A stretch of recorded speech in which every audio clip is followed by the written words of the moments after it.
உங்ககிட்ட மன்னிப்பு கேட்கறதுக்காக வந்திருக்கேன் டாக்டர். என்ன சோபா, என்கிட்ட நீ மன்னிப்பு கேட்கறதா? உங்களுடைய உண்மையான எண்ணத்தை புரிஞ்சுக்காம அப்பா ஏதேதோ பேசி உங்களுடைய மென்மையான உள்ளத்தை நோக செய்துட்டார். அவர் சார்பில் நான் உங்ககிட்ட மன்னிப்பு கேட்க வந்திருக்கேன் டாக்டர். அவர் பேர்ல தப்பில்லை சோபா. தன் மகளுடைய சிறந்த எதிர்கால வாழ்க்கைக்காக அவர் என்கிட்ட மனம் திறந்து பேசினார். அவருடைய ஆவலை பூர்த்தி செய்ய முடியாத நிலையில் நான் இருக்கிறத நினைச்சு துடிக்கிறேன் சோபா. இதுக்காக நீதான் என்ன மன்னிக்க. காதலுங்கிறது விளையாட்டு பொம்மை இல்ல டாக்டர். குழந்தைய சமாதானப்படுத்துறதுக்காக அதை கடையில இருந்து வாங்கி கொடுக்க. அது இரண்டு தூய்மையான உள்ளங்களுடைய சங்கமம்னு எனக்கு நல்லா தெரியும். என்னுடைய முயற்சியில நான் தோல்வி அடைஞ்சிருக்கேன். அதுக்கு நீங்க பொறுப்பில்லை. நீ என்ன காதலிக்கிறதா எனக்கு ரொம்ப நாள் வரைக்கும் தெரியாது சோபா. அது தெரியாமலே போயிருக்கலாம் டாக்டர். தெரிஞ்சதுனால ஏற்பட்ட விளைவுகளால் நம்ம ரெண்டு பேருக்கும் வேதனையாவது ஏற்படாம போயிருக்கும். சோபா, நான் உன்னை கெஞ்சி கேட்டுக்க. எல்லாத்தையும் மறந்துட்டு நீ மறுபடியும் சந்தோஷமா இருக்கும். நான் சந்தோஷமா இருக்கிறதுக்கு ஒரே ஒரு வழிதான் டாக்டர் இருக்கு. எனக்கு மறுபடியும் பைத்தியம் பிடிக்கும். சோபா, சோபா, உன்னை குணப்படுத்தி சீராக்கத்தான் நான் இங்க வந்தேனே தவிர உன்னுடைய மிருதுவான உள்ளத்தை புண்படுத்தி சின்ன பின்னப்படுத்த நான் வரல சோபா. நான் இங்க வரவே. மிருதுவான உள்ள எனக்கு இருந்திருந்தேன். தாங்க முடியாத அதிர்ச்சிகளை தாங்கக்கூடிய சக்தி எனக்கு இருந்திருக்காது. அது எப்போ சிதறி போயிருக்கும். என்னை பொறுத்தவரை நீங்க ஒரே ஒரு தவறு தான் டாக்டர் செய்திருக்கீங்க. என்ன, நான் தவறு செய்தேனா? ஆமா, என்ன நீங்க குணப்படுத்திருக்கவே வேண்டாம் டாக்டர். நான் பைத்தியமா இருந்த போது எதுக்கோ சிரிச்சேன், எதுக்கோ அழுது, கவலை தெரியாம வாழ்ந்து வங்கி போயிருந்த உணர்ச்சிகளுக்கு நீங்க உயிர் கொடுத்தீங்க. அதனால இப்ப வாழ வழி தெரியாம அவதிப்படுறேன். சோபா, சோபா, மன்னிக்கிறேன் டாக்டர். நான் ஏதேதோ பேசிட்டேன். ஆனா ஒண்ணு மட்டும் உறுதியா சொல்றேன். இனிமே நான் சலனத்துக்கு ஆளாகவே மாட்டேன். என்னை விட உரிமையுள்ள நெருப்பெண் இருக்கிறான்னு உணர்ந்த போது பொறாமப்படல. அவளுக்காவது இந்த பாக்கியம் கிடைச்சதேன்னு சந்தோஷப்படுறேன்.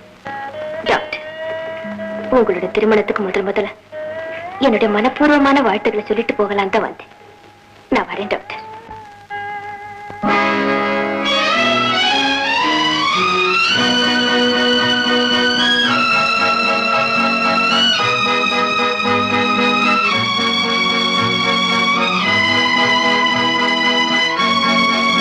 டாக்டர்,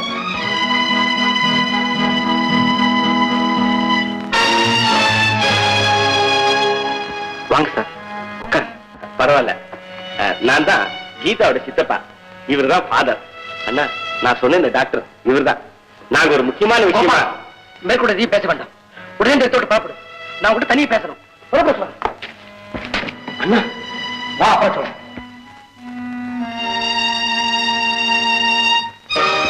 அண்ணா, நான் சொல்றது கொஞ்சம் பொறுமையா கேளுங்க. நீ என்ன சொன்னாலும் நான் எதையும் கேட்க தயாராக. நான் தான் ஏற்கனவே சொன்னேனே, அந்த பையன் மேல எனக்கு நம்பிக்கை இல்லை. அவன் நேர்மையானவன் இல்லை. யாருடைய சகவாசங்களுக்கு கூடாத நினைச்சேனோ அவனையே நீ மாப்பிளையா தேர்ந்தெடுப்பே நான் கொஞ்சம் கூட எதிர்பார்க்கவே இல்லை. அந்த பையனை சந்திச்சதோ என்ன தலைகுனி வச்சதோ போதுமனத்தானே அவளை இந்த ஊருக்கு அனுப்பி வச்சேன். மறுபடியும் நீங்க எல்லாருமா சேர்ந்து எனக்கு அவமானத்தை ஏற்படுத்த முடிவு கட்டிட்டீங்களா? கீதா, உன்னை இந்த அளவுக்கு நான் எதிர்பார்க்கலம்மா. நான் அவ்வளவு தூரம் சொல்லியும் உனக்கு என்ன துணிச்சல் இருந்தா மறுபடியும் இந்த பையன் இந்த ஊரை சந்திச்சிருப்பேன். கோபா, நீ எனக்காக இருக்கிற முயற்சி போதும். நான் இன்னைக்கே இவளை ஊருக்கு கூட்டிட்டு போக தீர்மானிச்சுட்டேன். நான் மானத்தோட ஆசைப்படுறேன். அண்ணா, நீங்க ரொம்ப அவசரப்படுறீங்க. நீங்க நினைக்கிற மாதிரி அப்படி ஒண்ணு இங்க நடக்குது. யாரோட உபதேசம் எனக்கு தேவையில்லை. நீங்க யாருக்கு மாப்பிளை தேட வேண்டாம். நானே ஒரு கௌரவமான குடும்பத்துல மாப்பிளையை தேடி இவ கல்யாணத்தை முடிக்கத்தான் போறேன்.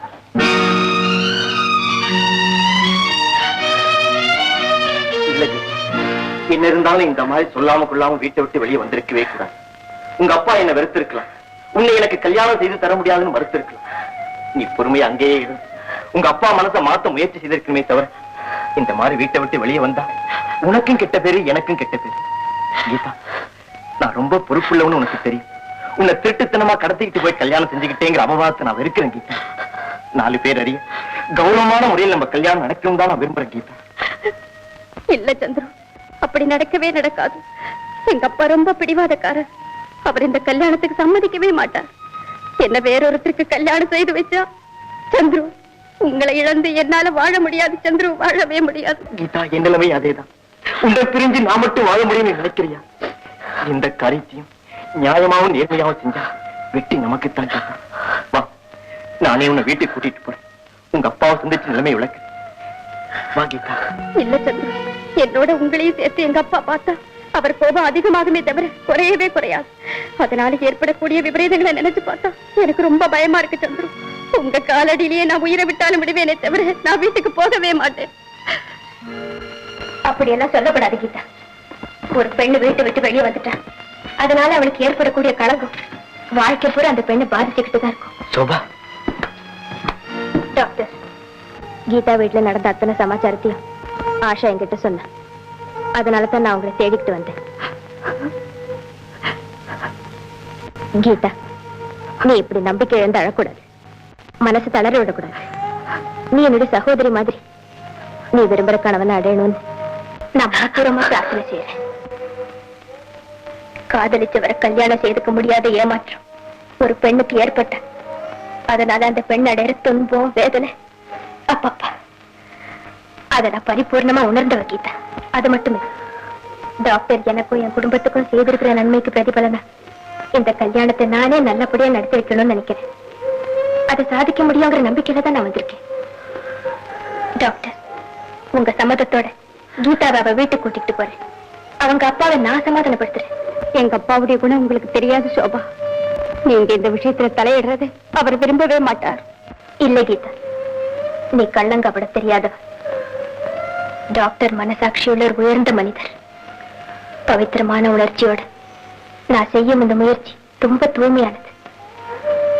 இதுல நமக்கு தோல்வி ஏற்பட்ட அது தெய்வத்துக்கே ஏற்படுற தோல்வியாத்தான் இருக்க முடியும். சோபா, உன்னுடைய உன்னதமான எண்ணத்தை எப்படி பாராட்டுவதே எனக்கு தெரியலமா. நீ என்னுடைய உள்ளங்களிலே என்னென்னைக்கு வாழ்ந்துட்டு, இதை விட வேற எந்த வகையிலும் என்னால நன்றி சொல்ல முடியல சோபா. டாக்டர், என் கடமையை செய்யணுங்கிற ஆர்வம், அதை வெற்றிகரமா செய்து முடிச்ச, அதனால ஏற்படக்கூடிய பெருமை, அந்த நினைவோடு வாழ்நாள் பூராவும் என்னால மன நிம்மதியோட வாழ்ந்து விட முடியும். டாக்டர், டாக்டர் சந்துரு என்னை குணப்படுத்துறதுக்காக தான் இந்த கொடைக்கானலுக்கே வந்தார். 7-8 மாசமா எங்க குடும்பத்தோட நெருங்கி பழக வேண்டிய சந்தர்ப்பம் அவருக்கு ஏற்பட்டது. அவரை நல்ல முறையில புரிஞ்சுக்கிற வாய்ப்பு எங்களுக்கு ஏற்பட்டது. அவரை போல நல்லவர், நல்ல மனசாட்சி உள்ளவர், சிறந்தவர் நான் பார்த்ததே இல்லை. எனக்கு தெரியாம என் மகனை காதலுக்கு அயோக்கியனை நான் எப்படிமா நல்லவன்னு ஒத்துக்க முடியும்? சார், பெத்தவங்க உத்தரவை கேட்டு யாரும் காதலிக்கிறது இல்லை. காதலிக்கிறவங்க அத்தனை பேரும் அயோக்கியனும் இல்லை. சபாஷ் சபாஷ், பிரமாதமா சொல்லிட்டோமா. நீ பேசாம இருக்க மாட்டே? சார், நீங்க டாக்டரை சரியா புரிஞ்சுக்காதனாலதான் இப்படி வெறுக்கிறீங்க. அவருடைய பெருந்தன்மையையும் உயர்ந்த குணத்தையும் கோட்டீஸ்வரரான எங்க அப்பா பார்த்து என்னையே அவருக்கு கல்யாணம் செய்து கொடுத்து தான் ஆஸ்தி முழுக்க எழுதி தரதாக சொன்னார். ஆனா டாக்டர் என்ன பதில் சொன்னார் தெரியுமா? எனக்காக ஒரு பெண்ணு காத்துக்கிட்டு இருக்கா, அவளுக்கு துரோகம் செய்துட்டு வாழ்க்கையில வேற யாரையுமே கல்யாணம் செய்துக்க முடியாதுன்னு அப்பா அவனுடைய கோரிக்கையை மறுத்துட்டார் சார். எண்ணத்துல மட்டும் இல்லை, தன்னுடைய செய்தியில கூட தூய்மையா இருக்கணும்னு நினைக்கிறவர். இவ்வளவு பாசத்தை உங்க மகன் மேல வச்சிருக்கும் போது அவரை நீங்க வெறுக்கிறதுல அர்த்தமே இல்லை சார். உண்மையா சொன்ன, அவரை நீங்க மருமகன் அடைஞ்சா நீங்க ரொம்ப பாக்கியம் செய்தவர் தான் நான் சொல்லுவேன். டாக்டர், வாங்க சார், வாங்க. உங்களுக்கு வேண்டியவங்களுக்கு கொடுக்கறதுக்காக என் மகளுடைய கல்யாண பத்திரிகைகளை கொண்டு வந்திருக்கேன் டாக்டர். உங்க மகளுடைய கல்யாண பத்திரிகையா? நீங்க பிரிச்சுதான் பாருங்களேன்.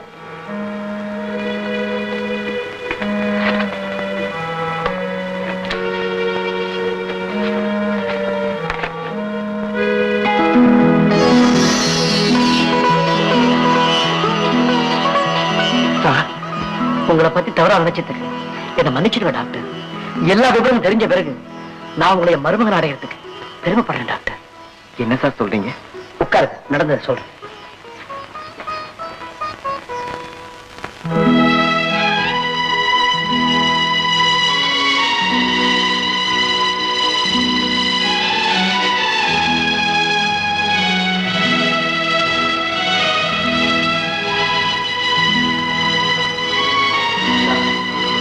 வாங்க டாக்டர்.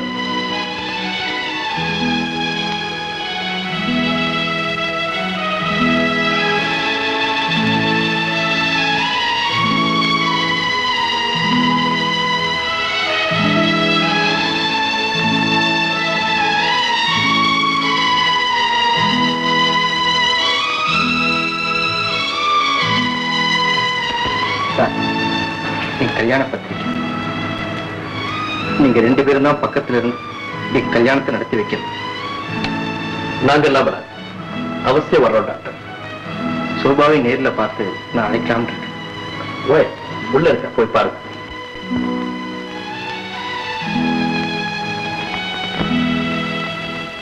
என்னங்க கல்யாணம் என்னைக்கு?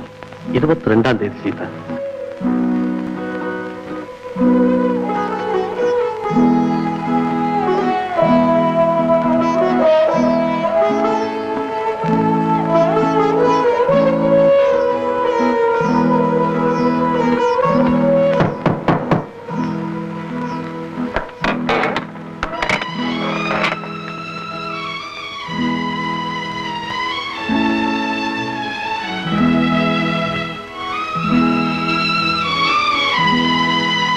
வாங்க டாக்டர், உள்ள வாங்க.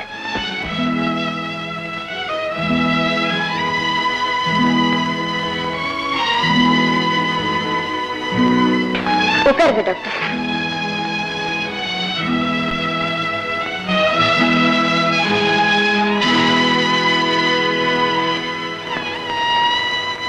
சோபா, உன்னுடைய உன்னதமான அறையில் இனிமே இந்த போட்டோ இருக்கிறதுக்கு அருகதையே இல்ல டாக்டர், நீங்க சொல்றது சரியில்லை.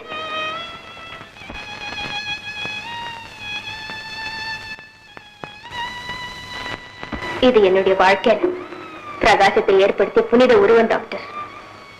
இத ஒரு பவித்திரமான இடத்துல பிரதிஷ்டை செய்யணும்னு ஆசைப்பட்டேன். ஆனா டாக்டர், இந்த இடத்துலயாவது இதை வச்சு ஆத்ம சாந்தி அடைகிற உரிமையாவது எனக்கு கிடைச்சதுன்னு நான் ரொம்ப பெருமைப்படுறேன். சோபா, நீ இன்னும் என்கிட்ட வச்சிட்டு இருக்க அன்பு, மரியாதை, பாசம் நான் என்னைக்கும் மறக்க முடியாத மனித தெய்வம் நீதான் சோபா.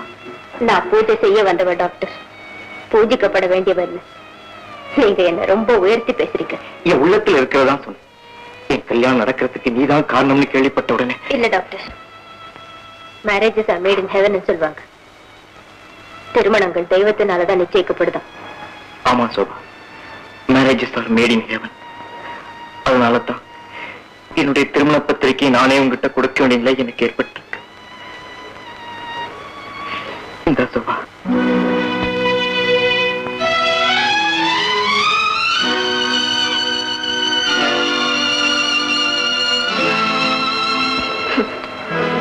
திருமணங்கள் தெய்வத்தினாலதான்